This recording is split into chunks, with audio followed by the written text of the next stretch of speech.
Bismillahirrahmanirrahim. Assalamualaikum warahmatullahi wabarakatuh. Selamat pagi, salam sejahtera bagi kita semua. Shalom, Om Swastiastu, Namo Buddhaya, salam kebajikan, Rahayu. Yang mulia Ketua Bapak Soehartoyo, yang mulia Bapak Saldi Isra, yang mulia Bapak Arif Hidayat, yang mulia Ibu Eni Nurbaningsih, yang mulia Bapak Daniel Yusmik Peko, dan yang mulia Bapak Guntur Hamzah, yang mulia Bapak Ridwan Mansur, dan Bapak Ibu sekalian, Bapak Menko PMK dan Menko Perekonomian, Ibu Menteri Keuangan, tadi sudah dijelaskan banyak tentang kebijakan anggaran. Kami langsung menjelaskan tentang program-program yang kami lakukan di Kementerian Sosial. Yang mulia para hakim, kami ingin menyampaikan bahwa tahun anggaran tahun anggaran 2023, anggaran Kementerian Sosial sebesar 87 triliun 275 miliar 374.140.000 rupiah. Anggaran tersebut dilaksanakan melalui program perlindungan sosial sebesar 86 triliun 100 miliar 271.705.000 atau 98,65%. Ini adalah bagian dari program yang tadi dijelaskan oleh bapak-bapak sebelumnya dan bapak ibu sebelumnya sebesar 496 triliun dari perlindungan sosial. Kemudian program dukungan manajemen sebesar 1 triliun 175 miliar 102.435.000 rupiah atau 1,35%. Dengan penjelasan bahwa anggaran belanja pegawai 438 miliar 438,17 miliar atau 0,50%. Belanja barang 3 triliun 353 triliun 3,84%. Belanja modal 167 miliar 167,22 miliar atau 0,19%. Belanja bantuan sosial 83 triliun 316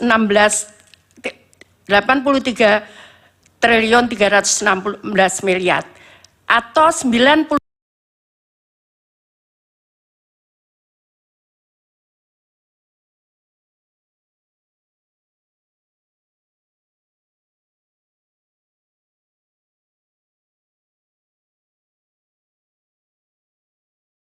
5,46%. Ini berbeda kalau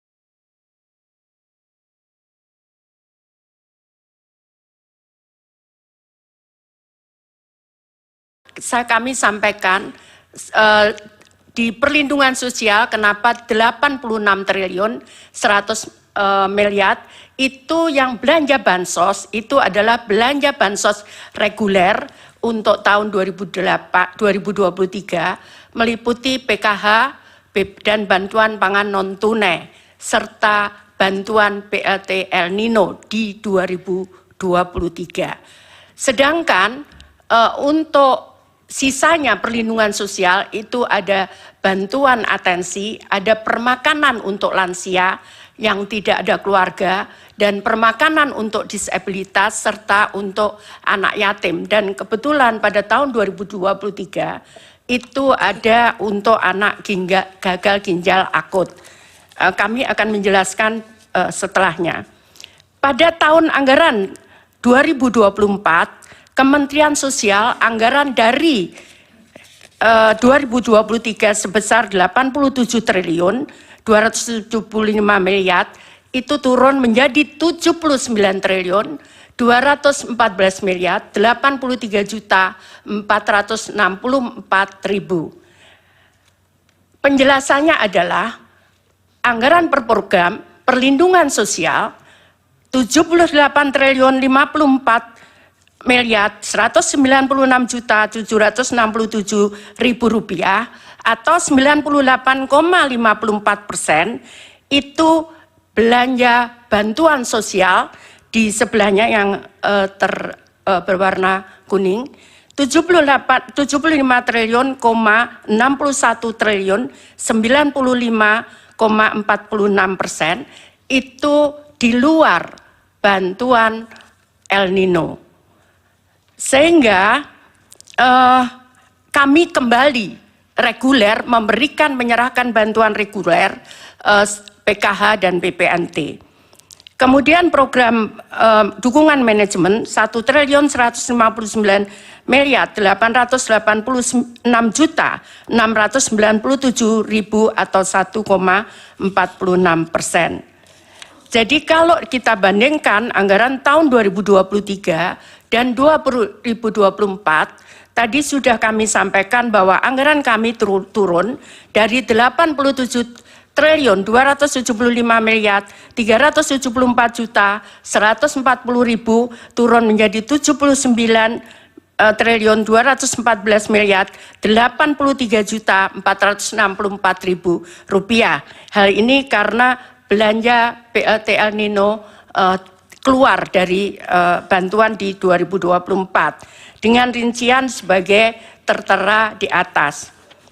Adapun belanja Bansos Kementerian Sosial tahun 2023 dan 2024. Bantuan sosial 2023 PKH atau program Keluarga Harapan itu sebesar 10 juta KPM dengan pagu 28.709.816.300.000 rupiah.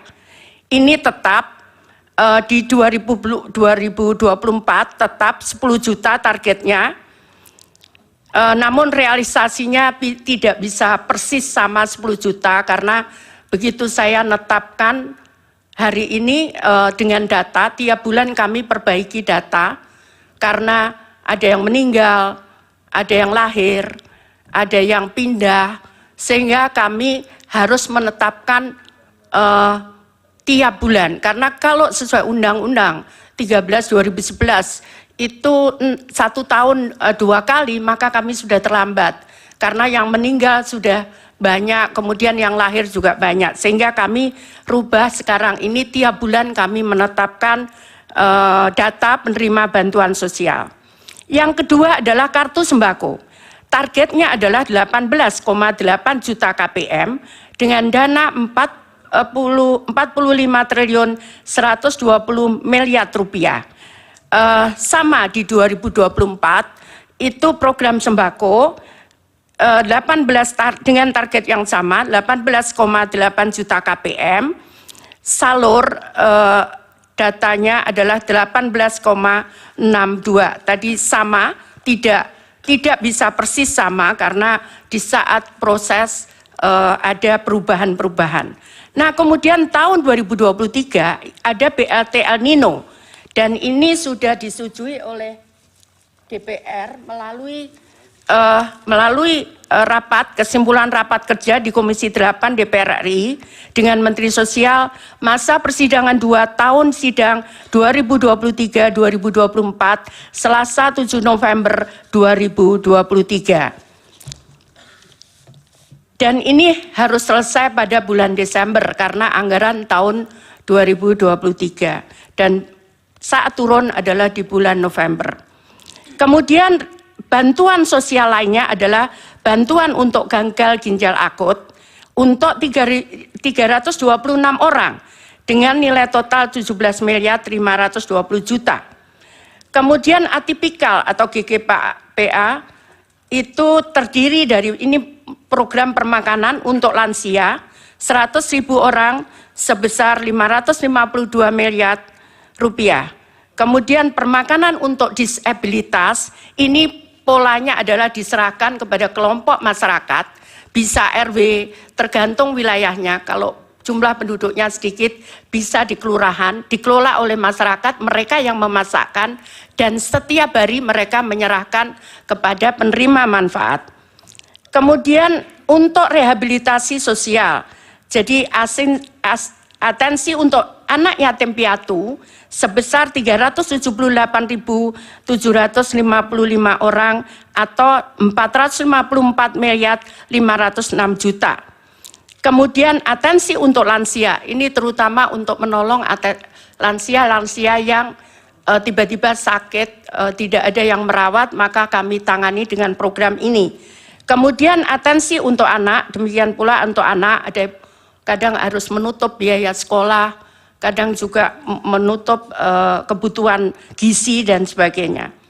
Kemudian atensi untuk penyandang disabilitas, ini bantuan kursi roda dan sebagainya. Kemudian atensi untuk korban bencana, jadi kami memberikan bantuan korban bencana untuk meninggal sebesar 15 juta. Kemudian atensi untuk kelompok rentan dan alat bantu aksesibilitas untuk penyandang disabilitas, serta untuk atensi korban penyalahgunaan nafsa dan ODIF sebesar 10.000 orang dengan nilai 1.706.250.000. Kemudian pemberdayaan komunitas adat terpencil itu yang berada di terdepan perbatasan negara, kemudian terpencil di tengah hutan sebesar 2.847 KK atau setara dengan 50.860 juta rupiah. Kemudian rumah sederhana terpadu atau perbaikan perumahan untuk 7.500 KPM ini di 2023. Untuk 2024 target volumenya hampir sama. Hanya tidak ada untuk El Nino, tidak ada gagal ginjal akut. Namun ini ada beberapa, tadi sudah saya sampaikan, ini baru beberapa 6 bulan, jadi untuk permakanan sudah saya sampaikan ke Bu Menkyu. Jadi total anggaran adalah di 2024 75 triliun 616 miliar, sedangkan realisasi 25 triliun 340 miliar rupiah atau 33,61%. Jadi Bapak yang mulia perlu kami sampaikan bahwa kami memberikan itu memang tidak boleh terlambat, karena kalau orang miskin itu dia bisa survive, kadang 1 bulan mereka tidak bisa memakan sampai 1 bulan, makanya kadang kartunya ada yang digadaikan untuk menyambung sisa hidup mereka. Sehingga kami sangat disiplin, tidak boleh terlambat untuk menyalurkan. Kemudian kalau kami bisa jelaskan, bansos sembako dan PKH.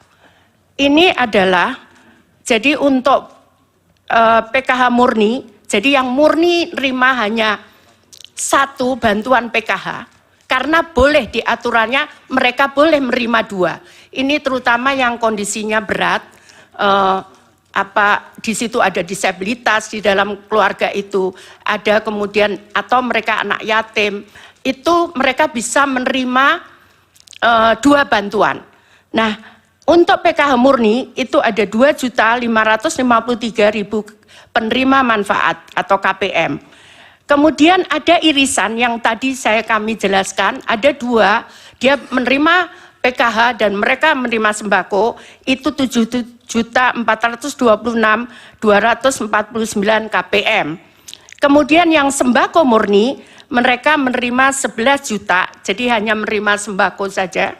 11.373.751 KPM dengan targetnya 18 juta. Jadi karena kena irisan sehingga hanya 11 ditambah 7 juta ini. Totalnya adalah 21.353.000 keluarga penerima manfaat. Kemudian proses penyaluran bansos. Karena kami dasarkan pada Perpres nomor 63 tahun 2017 tentang penyaluran bantuan sosial secara non-tunai pasal 3, bahwa kami menyampaikan ke Kementerian Keuangan untuk proses permintaan pembayaran. Melalui rekening Kemenq kemudian menyalurkan kepada rekening penyalur, ini ada Bank Himbara dan ada PT Pos. Kenapa kita pilih PT Pos? Karena proses di bank itu membutuhkan waktu 3 bulan. Untuk mulai mereka buka rekening, kemudian sehingga mereka punya rekening dibutuhkan waktu 3 bulan. Sehingga untuk yang tadi kami sampaikan, kalau dia meninggal, kemudian harus diganti istrinya atau anaknya, itu mereka tidak bisa kemudian off, kita berhenti. Kalau meninggal bukan tiba-tiba serta-merta dia menjadi kaya. Karena itu kemudian itu yang baru-baru pengganti itu kita salurkan lewat PT Pos. Ini kesepakatan dengan Wakil Menteri BUMN karena bank tidak bisa menerbitkan di bawah 2 juta, di bawah 3 bulan. Kemudian langsung masuk ke rekening KPM. Jadi bukan kita serahkan, masuk ke rekening KPM. KPM bisa ngambil di bank, di ATM. KPM bisa ngambil di saat penyaluran, tapi tetap masuk di rekening KPM. Jadi ini bukan kita berikan uang cash langsung. Tidak bisa seperti itu karena kami dasarnya adalah Perpres nomor 63 tahun 2017. Jadi langsung ke rekening, kemudian dia bisa mengambil, bisa lewat ATM, bisa lewat, ini kami sangat bermanfaat karena di beberapa daerah terpencil, kadang mereka tidak ada ATM di sana, tidak ada bank di sana. Sehingga PT Pos yang menyalurkan mereka datang ke tempat tersebut, tapi masuk ke rekening itu, ke rekening KPM. Demikian kira-kira Bapak yang mulia, Bapak Ibu dan para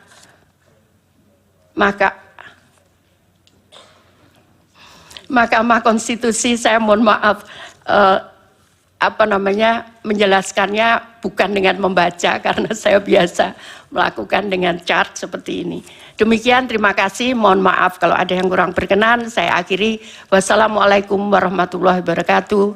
Salam sejahtera bagi kita semua. Salam Om Santi, Santi, Santi Om Namo Buddhaya. Salam kebajikan, Rahayu. Baik, terima kasih Ibu Menteri Sosial. Baik, sebelum ke para hakim, saya minta dijelaskan dulu dari Kementerian Bidang PMK. Dari